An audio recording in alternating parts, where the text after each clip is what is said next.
This one's for you. I have some thoughts and ideas. First of all, passion needs to be nurtured. It's not something that's like gonna be there all the time. You can just access it really quickly. It comes and goes. As adults, we think that passion should come naturally, and when it's gone, we kind of freak out. Because as kids, passion does come quite naturally. You know, we're really vibrant about life. Life is new as a kid. It hasn't really been much explored, and everything is fresh and fascinating, so everything feels really passionate and alive. And then as adults, that starts to dwindle down. We become more complacent. We don't have as much time to let our minds roam and be creative. We fill up our life with stuff.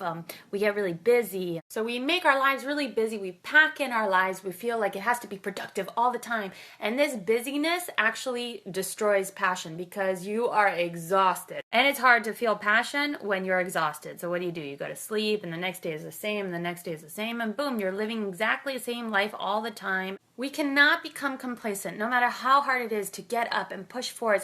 It's just taking that first step out of your comfort zone. Let's try something new today. Change, for me, feeds my passion. My passion loves change. Even if it's not change that I desire or I really want, it like gets my brain.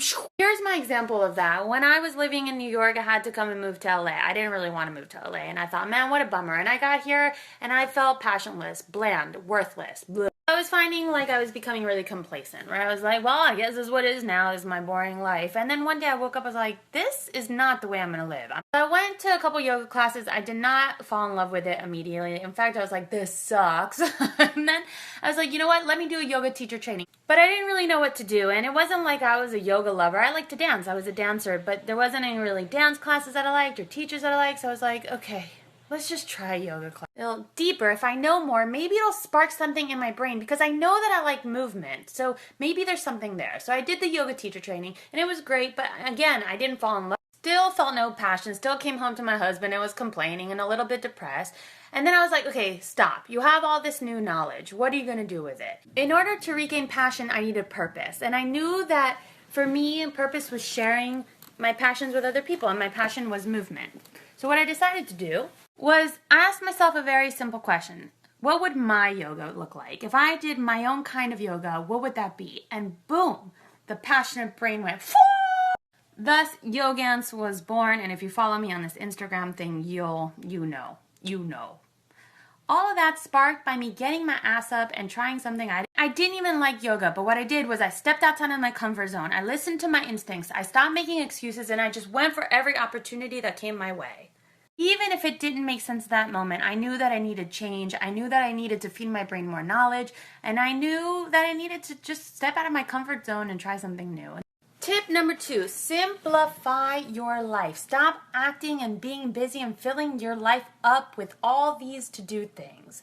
When you're a kid, it's easier to be passionate because your life isn't full of to-do lists. And so you have a lot of time to self-reflect, to get creative, to think about what you love to do, to have a happy place. And I think as adults, a lot of time people try to be productive and act busy and fill up their life so that they don't have to look at themselves. Because when it gets quiet, it gets a little scary, doesn't it?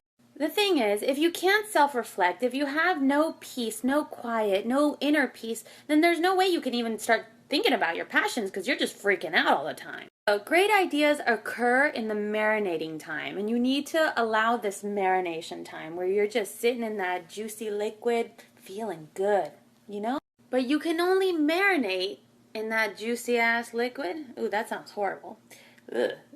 Anyway, you get what I'm saying. If you give yourself time, you gotta give yourself time. So clean up your schedule so you have nice, good free time. And not free time to sleep, but free time to evaluate. Look at yourself and get creative.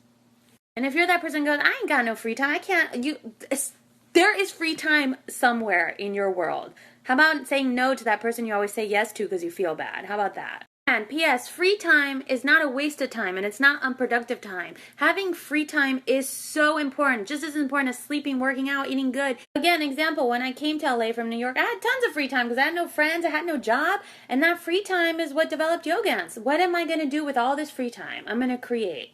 I guarantee you, if I was still in New York, there's no way Yogance would have existed because there's so much to do there. I had so many friends. There was always something occupying my mind. So that quiet time is precious for passion. Final piece of advice with building passion, and I don't want to say this because I don't want you to leave me, but get rid of your phones, your TV, your social media, and just be. How can we possibly be passionate about ourselves or other people if we're always on our freaking phones, looking around, comparing ourselves, feeling bad, feeling worthless because we're not as cute as she is, and her picture looks better than mine? I rarely scroll through my phone, through social media. I have no TV. I actually read very little because I don't want other people's thoughts in my mind. It really allows a lot of time for self-reflection, and it's in those moments that I become extremely passionate. I get these great ideas and boom, they propel into like non-stop purpose and focus. It's unbelievable. Finally, clean up the clutter around the house. You know, that stuff sucks up a lot of energy, and if you're always attending to this or that or cleaning up here and cleaning up there, oh my god, there's no passion anywhere to be found. Feng shui. Let the energy flow nicely in your home. Make sure it's clean and clutter-free. And then obviously move a lot, exercise, eat well, think beautiful things, go outside in nature, smell the breeze, go swimming in the lake, you know, take a beautiful hike. All these things are so good for the soul. They feed passion. So boom, there are my passionate thoughts. I'm quite a passionate person, so I think I have a good little insight on this. You know, keep it kosher, kids. Keep it kosher.